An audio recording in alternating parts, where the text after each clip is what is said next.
नमस्कार दोस्तों, मैं विनोद फिर हाजिर एक नए टॉपिक के साथ। दोस्तों, मजाक करना व मजाक उड़ाने में रात दिन का फ़र्क होता है। मजाक करना सभी को पसंद होती है। मजाक हम हर जगह करते हैं, ऑफिस में भी करते हैं, घर में भी करते हैं, टाइम पास के लिए होता है। और मजाक उड़ाना एक अलग चीज़ यानी बहुत बुरी बात है। किसी का मजाक कभी भी नहीं उड़ाना चाहिए। देखिए दोस्तों, हर व्यक्ति हर काम में परिपूर्ण नहीं होता, परफेक्ट नहीं होता। कोई किसी काम में परफेक्ट है, कोई किसी काम में अनपरफेक्ट है। जैसे सबकी अपनी अपनी क्वालिटी होती है, सब अपने अपने काम में माहिर होते हैं, लेकिन ये ज़रूरी नहीं कि हर इंसान को हर काम ही आए। तो सब अलग अलग अपने काम में अच्छे होते हैं, तो किसी का मजाक नहीं उड़ाना चाहिए हमें। देखिए दोस्तों, कई बार हमारे अंदर ईगो आ जाती है। जैसे हमारे पास बहुत पैसे हैं, हम बहुत बड़े बिजनेसमैन बन गए, हमारा बहुत बड़ा बंगला है, बहुत बड़ी बड़ी गाड़ियां हैं, हम बहुत पढ़े लिखे हैं, हमें इंग्लिश बहुत आती है, हम जैसे कई कामों में अच्छे हैं, तो हमारे अंदर एक ईगो आ जाती है। तो हम किसी को भी कुछ बोल देते हैं, किसी को कुछ समझते ही नहीं है, किसी की भी मजाक उड़ा देते हैं। तो आज मैं आपको एक किस्सा सुनाना चाहती हूँ और आप समझ जाएंगे उसके बाद कि मैं कहना क्या चाहती हूँ, मेरे कहने का अर्थ क्या है। दोस्तों, एक बार एक बहुत बड़ा बिजनेसमैन होता है और वो किसी गांव में जा रहा होता है। अपनी कार से जा रहा था, बीच में एक नदी आती है। अब नदी के सामने ही वो गांव था जहां उसको जाना था। अब दोस्तों, वो नदी के पास पहुंच जाता है, तो नदी के सामने ही वो गांव होता है जहां पे उसको एक प्लान लगाना है, कुछ बिजनेस शुरू करना है। तो उसके पास दो रास्ते होते हैं। एक रास्ता कि वो अपनी कार से जाए, लगभग उसको 10 घंटे लगेंगे, और दूसरा रास्ता कि वो नदी पार करके जाए, सिर्फ 25 मिनट में पहुंच जाएगा। तो उस बिजनेसमैन ने वो नदी वाला रास्ता सही समझा। अपना टाइम बचाने के लिए वो नाव में बैठ गया। अब जिस नाव में वो बैठा था, वो छोटी सी नाव थी, उसमें एक वो बैठा था और दूसरा जो नाव चलाने वाला। थोड़ी ही देर में बिजनेसमैन उससे बातें करने लगा और उसे बोला कि तेरे को पता है तेरी नाव में कौन बैठा है। अब वो बहुत ही सीधा साधा सा बूढ़ा सा आदमी था। उसने कहा, ना साहब, मुझे नहीं पता, आप कौन हो, बड़े ही विनम्रता से कहा। तो बिजनेसमैन ने कहा, अरे तू अखबार नहीं पढ़ता क्या? 1-2 दिन से अखबार में मेरी फ़ोटो आती रहती है। तो उस नाव वाले ने कहा, ना साहब, मुझे कहाँ पढ़ना लिखना आता है।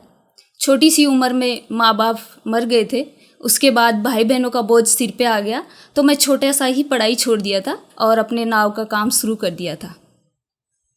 तो उस बिजनेसमैन ने कहा, अरे तुझे अखबार तक पढ़ना नहीं आता, ऐसी जिंदगी का क्या फ़ायदा। तो नाव वाले को थोड़ा बुरा तो लगा, लेकिन उसने कुछ नहीं कहा और चुपचाप अपनी नाव चलाते रहा। और थोड़ी ही देर बाद उस बिजनेसमैन ने फिर से उस नाव वाले से कहा कि ये सामने जो ज़मीन देख रहा है, कुछ ही दिनों बाद यहाँ पे मेरी बहुत बड़ी कंपनी होगी और उसमें मेरे ब्रांड की फिल्टर वाटर की बोतलें बनेंगी। अब उस नाव वाले को समझ में नहीं आया, तो उसने कहा, क्या बनेगा साहब? तो उस बिजनेसमैन ने कहा, तो थोड़ा सा इरिटेट होते हुए उस बिजनेसमैन ने कहा कि फिल्टर पानी की बोतलें, साफ पानी की बोतलें, जो तेरे गांव में नहीं बिकेंगी लेकिन शहर में बहुत बिकती हैं। तू कभी शहर गया होगा तो देखा होगा ना, दुकानों में जो बोतलें रखी होती हैं पानी की, वैसी वाली बोतल।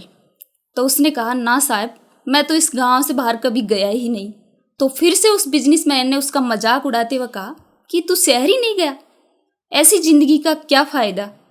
तो उस बिजनेसमैन ने हंसते हुए यानी उस नाव वाले की मजाक उड़ाते हुए कहा कि तू कभी शहर ही नहीं गया, तुझे पता ही नहीं है शहर क्या होता है, इस गांव में ही तेरी जिंदगी बीत गई, ऐसी जिंदगी का क्या फ़ायदा।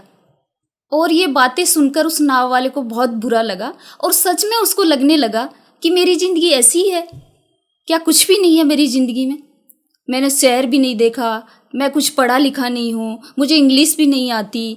और उसके दिमाग में नेगेटिव विचार आने लग गए। इस वजह से वो जैसे नाव चला रहा था तो उसका ध्यान डाइवर्ट हो गया और नाव एक पत्थर से टकरा गई। जैसे ही नाव पत्थर से टकराई, नाव में एक छोटा सा छेद हो गया और धीरे धीरे नाव में पानी भरने लगा। अब थोड़ी देर तो उसने कोशिश की कि नाव किनारे तक पहुंच जाए, लेकिन जब नाव में ज़्यादा पानी भर गया और उसे लगा कि अब नाव डूबेगी, तो वो कूदने ही वाला था। उसे तैरना आता था, वो समुद्र में कूदने वाला था और बहुत ही गहरा पानी था वहाँ पे, किनारा थोड़ी दूर था। कूदने से पहले बिजनेसमैन से बोला कि साहब, आपको तैरना तो आता है? तो बिजनेसमैन थोड़ा सा घबराते हुए बोला, ऐसे क्यों पूछ रहा है, मुझे तैरना नहीं आता। तो फिर नाव वाला हंसते हुए बोला, अरे साहब, आपको तैरना तक नहीं आता? ऐसी जिंदगी का क्या फ़ायदा। अब ये सुनकर उस बिजनेसमैन को समझ में आ गया, एहसास हो गया कि मैंने कौन सी गलती कर दी, और वो हाथ जोड़ के बोला उस नाव वाले से कि मुझे आप बचा लो, जितना पैसा चाहिए, जो भी चाहिए मैं आपको दूंगा। तो नाव वाला बोला, आप घबराइए मत, मुझे तैरना ही नहीं दूसरों को बचाना भी आता है, डूबते हुए को मैं बचा भी सकता हूँ। आप तो मेरी कमर को कस के पकड़ लीजिए, मैं आपको किनारे तक ले जाऊंगा।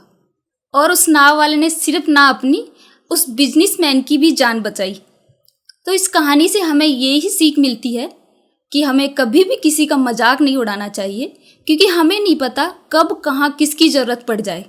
तो आज के लिए बस इतना ही, मिलते हैं किसी नए टॉपिक के साथ, तब तक के लिए बाय बाय।